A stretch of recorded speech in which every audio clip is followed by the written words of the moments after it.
बहुत समय पहले की बात है। एक छोटे से गांव में एक गरीब बुढ़िया रहती थी। उसका नाम था सुदामा। सुदामा के पास खाने पीने का भी ठीक इंतजाम नहीं था, पर वो हमेशा भगवान का धन्यवाद करती रहती और दूसरों की मदद करने के लिए तैयार रहती थी। एक दिन सुदामा ने देखा कि गांव के बाहर एक बूढ़ा आदमी भूखा प्यासा बैठा है। उसके पास कोई खाने का साधन नहीं था। दयालु सुदामा ने अपनी बची कुची रोटी उस बूढ़े आदमी को दे दी और खुद भूखी सो गई। रात को सुदामा के सपने में एक देवी प्रकट हुई। देवी ने कहा, सुदामा, तुमने अपनी निस्वार्थ सेवा और दया से मेरा दिल जीत लिया है। मैं तुम्हें एक जादुई टिफिन दे रही हूँ। ये टिफिन तुम्हें जब भी भूख लगे भरपूर खाना देगा, और जितने लोगों को तुम खाना खिलाना चाहोगी ये उतना खाना भी पैदा कर देगा। सुबह उठते ही सुदामा ने अपने पास एक सुंदर टिफिन पाया। वो जान गई कि देवी ने उसे आशीर्वाद स्वरूप ये टिफिन दिया है। वो बहुत खुश हुई।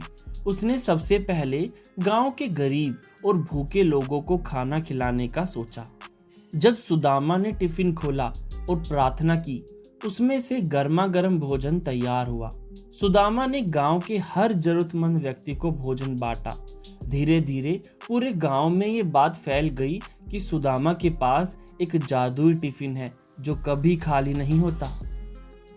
गांव के एक सेठ को जब ये बात पता चली, उसने सोचा कि अगर वो टिफिन मुझे मिल जाए तो इसका उपयोग वो धन को बढ़ाने के लिए कर सकता है। उसने एक योजना बनाई और सुदामा के पास जाकर बोला, माँ, तुम तो बूढ़ी हो और तुम्हारे पास ये टिफिन संभालना मुश्किल होता होगा। इसे मुझे दे दो, मैं तुम्हारा ध्यान रखूंगा और तुम्हें पैसे भी दूंगा। सुदामा समझ गई कि सेठ लालची है और टिफिन का दुरुपयोग करेगा। उसने मुस्कुराते हुए कहा, सेठ जी, ये टिफिन सिर्फ जरूरतमंदों के लिए है। अगर कोई लालच करेगा तो ये अपना जादू खो देगा। सेठ ने उसकी बात नहीं मानी और टिफिन छीनने की कोशिश की, पर जैसे ही उसने टिफिन को छुआ, टिफिन का जादू गायब हो गया। सेठ को समझ में आ गया कि जादुई टिफिन सच्चे सेवा और दया के लिए था, ना कि लालच और स्वार्थ के लिए। इसके बाद सुदामा ने अपनी सेवा जारी रखी और गांव के सभी लोग मिलजुल कर एक दूसरे की मदद करने लगे। धीरे धीरे उस गांव में कोई भूखा नहीं रहा और सभी सुखी और संतुष्ट हो गए।